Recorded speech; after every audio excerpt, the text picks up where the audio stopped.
Hey everyone, it's Ella. I hope you're having a great day wherever you are in this world. So today we're going to talk about happiness, and in this video I will be showing you 7 ways on how to improve your happiness. Happiness is the feeling of content, pleasure, joy, and it's this very addictive feeling because it feels so good, and it's also a very fleeting feeling.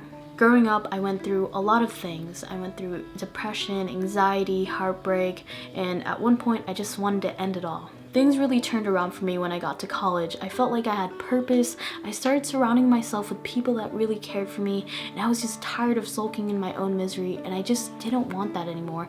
I wanted to be happy. I started changing things in my lifestyle.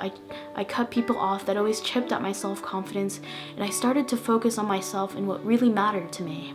Right now, I can say that I am at the happiest point of my life because I wake up every day with this self-affirmation that I'll have a great day. I have friends that love and care about me, family that supports me, and I just know that what I'm doing is for the good of other people.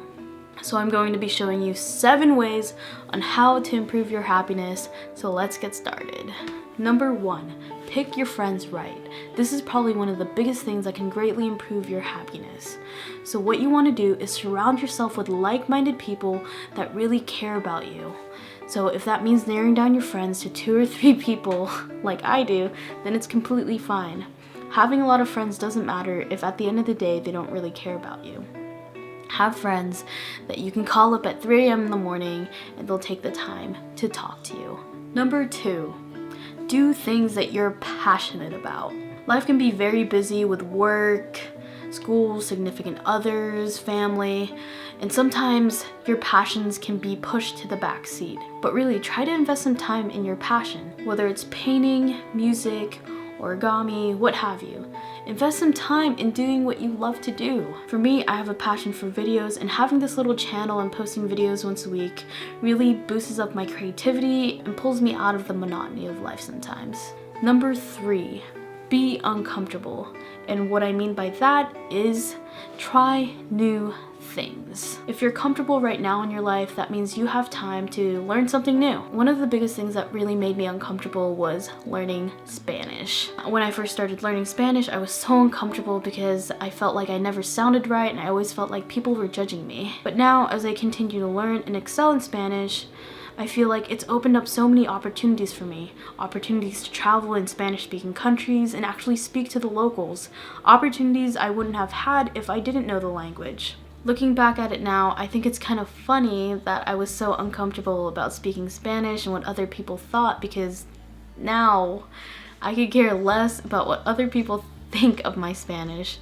I can speak Spanish to pretty much anyone, and yes, I still do make mistakes, but people are always polite and always try to correct me. Now that brings me on to number 4. Stop caring what other people think.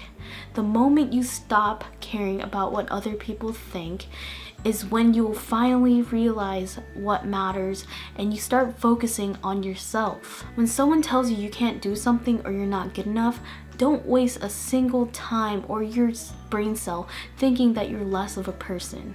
In the end, it's your life, not theirs. So do what makes you happy and screw the haters. Number 5, spend time with your family. Call your mom, your dad, your sister, your cousin, whoever you believe is your family. Take the time to appreciate them and cherish the time you have with them. I say this because a lot of my family's in the Philippines and I can only afford to see them once a year. So it's always so great to see my sister and my brother and my aunties and aunts and just cherish the time I have with them. In the end, your family will care about you no matter what, so cherish your time with them and appreciate them. Number 6, be active. With happiness comes a balance. So you could be doing great in your career, in your life, in your relationship right now, but you also have to take care of your physical body. That doesn't mean you have to join the gym right away. Do little things like take the stairs instead of the elevator, go on little cute hikes, eat fruit, cut off meat, cut off soda. Do little things like that will help take care of your body and clear up your head. Just make sure that you're taking care of your health because, like I said, it's all a balance. And lastly, number 7, give back. One of my closest friends once told me this quote, and it really resonated with me, and she said, "Those who have experienced the most always have the most to give." When I reflect back on my life, I think of all the things I've experienced, and I know that I have so much more to give. I decided a few years ago that I would dedicate my life to helping others. I started working for this nonprofit a couple years ago, aiding children in impoverished nations. You can give back too. Donate, volunteer, do anything that can help improve this world. This earth has over 7 billion people, and we have to start thinking beyond ourselves. I might be a little hippie, but once we start thinking beyond ourselves, the sky seriously opened up to so many opportunities. So those are my 7 tips on how to greatly improve your happiness. Just know that this process does take some time, but I guarantee you'll definitely see some changes in your life. And it's this really indescribable feeling, and sometimes my face hurts from smiling too much. If you have any questions, leave a comment below. I'll be more than happy to answer them. Don't forget to hit the like button and subscribe, and I'll see you all later. Peace.